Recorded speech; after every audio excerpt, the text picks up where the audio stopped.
Good day, everyone, and welcome to Short Paths in Cape Entrepreneurship Unit 1, presented by Miss E. Bennett.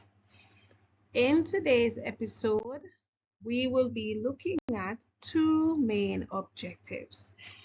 At the end of this lesson, students should be able to understand the term entrepreneurial mindset and differentiate between entrepreneurship and an entrepreneur.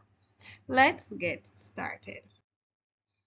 Module 1, the entrepreneurial mindset.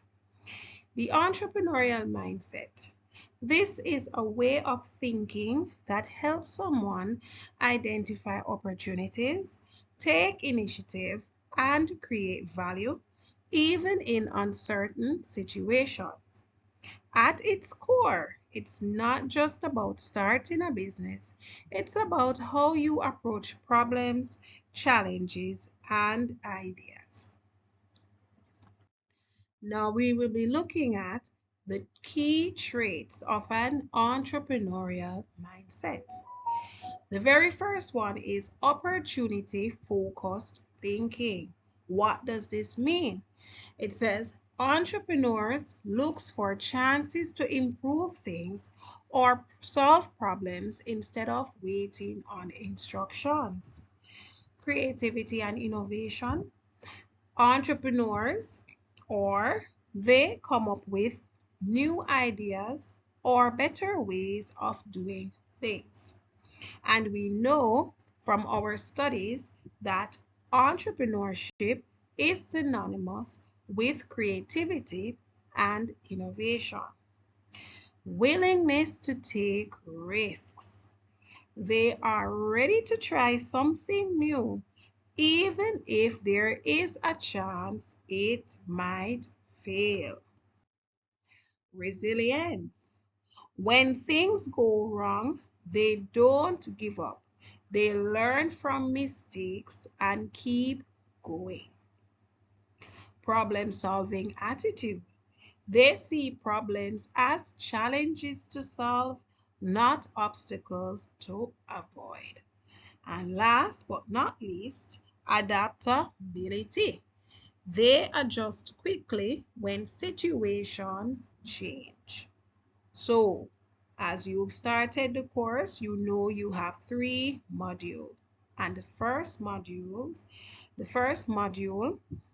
is the entrepreneurial mindset, how you think. To be a successful entrepreneur, you have to have a certain mindset. You cannot be easy to give up. You have to make sure that you adapt to changes in your environment because change will come. That is one of the main things that is certain in life. Change. All right, you can't operate in a bubble. You have to know what is happening in the outside or in the external environment and put things in place to help your business survive. All right, now we are going to be looking at the definition of entrepreneurship. The word entrepreneurship is derived from the French verb which means to undertake. The word was first appeared in the French dictionary in 1723, and it is believed that the Irish banker operating in France, Richard Cantillon, was the first person who used the word in economics. Now, you may not see this part of the content in your paper too, but you will for sure see it in your paper 1. All right, then it continues to say that it is also believed that the Frenchman Jean-Baptiste Say in 1824 first used the term entrepreneur as an economic agent who brought together the factors of production in such a way that new wealth can be created. So you see, this term has been in existence for a very, very long time, for decades, right? Or even centuries. So it is nothing new. Now we are going to be looking at the definition of entrepreneurship. And it says the term entrepreneurship thus refers to the process of identifying opportunities in the marketplace, arranging the resources required to pursue these opportunities, and investing the resources to exploit the opportunities for long-term gains. It involves creating wealth by bringing together resources in new ways to start and operate an enterprise. Now, I am certain or I am sure that for some of you, this definition may be a very long definition, and you might say to yourself, no, sir, there are so many other definitions out there that is shorter and more, get to the point.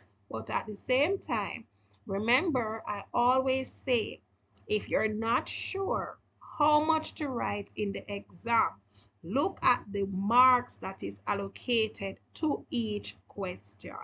The mark allocated is your guide. I don't remember ever seeing CXC asking for a definition of entrepreneurship, and it is a 1 mark question. I don't recall seeing that, right? So I'm encouraging you to make sure, even if you do not choose this definition, to choose a definition that can give you at least 3 marks, because I think that was the last, that's the highest mark allocated I have seen to a question similar, if not this question, one that is similar to this, right? Make sure it has all the key terms or majority of the key terms in it so that you can get all of your marks.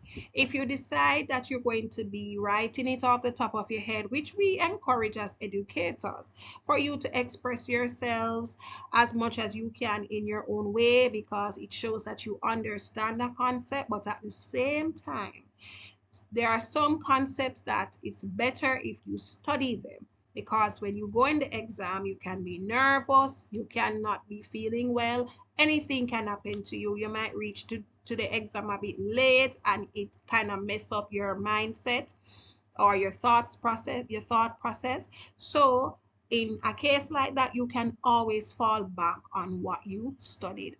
So if you don't choose this definition, make sure you choose one that has your key terms in it. What are your key terms? For example, for this definition, our key terms would be process.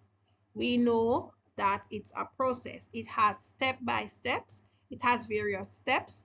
It's not just something that you just choose to do right away and it just happens. So it's a process. It involves identifying opportunities. And from you doing this course, you would have known what an opportunity is. It's a favorable set of circumstances. So it's a set of circumstances that benefits you, the entrepreneur, that basically gives you the green light to go ahead and start your business. All right. Something else is there, arranging the resources. What are your resources? Your resources is what you're going to need to start your business venture. You can't start your business venture without identifying your resources, whether it's your physical resources, so like it would be your furniture that you might need for your business, or your various equipment that you might need for your business. It could also include human resources, which would be your employees, because not all businesses can just be like a sole trader venture. Some businesses requires assistance, which would be your employee. And of course, we have our financial resources, which would be the form of money. All right, so if you have any, you need to know the fundings that you would need starting your business venture. And of course, you have 2 types of funding. You have your working capital and you have your startup capital. So you need to know both. All right, what else we need? Long-term gains. All right, because you are creating wealth. And in order to create wealth, that takes time. Nobody's going to invest their time and effort to start a business that is not going to withstand for the long term. All right, so those are some of your key terms that you can include in your definition for the term or of the term entrepreneurship. There are some other terms that I also include: the art of identifying viable business opportunities. Again, opportunities is there. Mobilizing resources, resources are there. To convert those opportunities, opportunities are there, right? So you see, these are your key terms.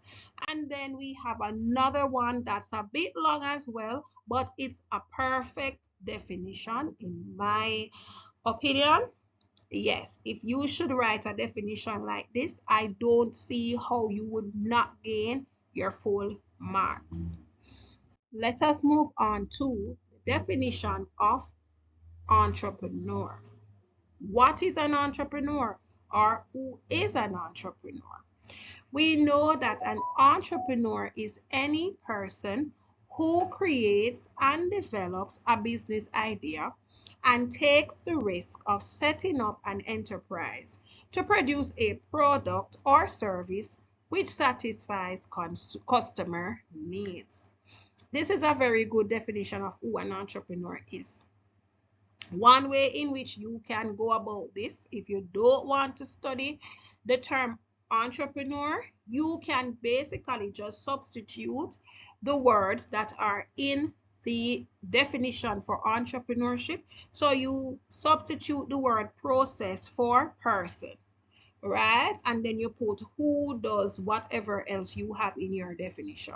Identify. So you can say an entrepreneur is a person who identifies opportunities, generate business ideas, whatever it is you want to put. So you can basically just study one definition of entrepreneurship and just know that you're going to substitute it. I don't recall seeing CXC asking you to differentiate between an entrepreneur and entrepreneurship, but you never know what is going to come on your exam paper. So if you want to be on the better side going into the exam, you can study a definition of an entrepreneur as well as a definition of the term entrepreneurship. And here we have another definition again.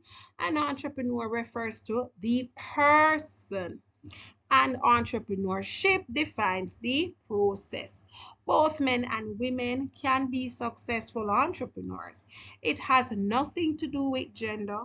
All entrepreneurs are business persons, but not all business persons are entrepreneurs. Okay, this is not necessarily a definition of who an entrepreneur is. It's basically just explaining the differences between entrepreneurship and an entrepreneur. And we have another definition right here. And again, this is a long one, but it is also a good one. All right, and we have this one that's a bit shorter and should be easier for you to use if you choose to use it. And it says an entrepreneur may also be defined as a person who identifies successful business opportunities, risk time and money to start and operate the business, bringing resources together with the intention of generating wealth. It's a very nice definition. And of course, I'm expecting that all students who are sitting the 2026 Entrepreneurship Unit 1 CAPE exam, going into the exam with a solid definition for what an entrepreneur is and who an entrepreneur is. All right, and we are going to be ending this video for today.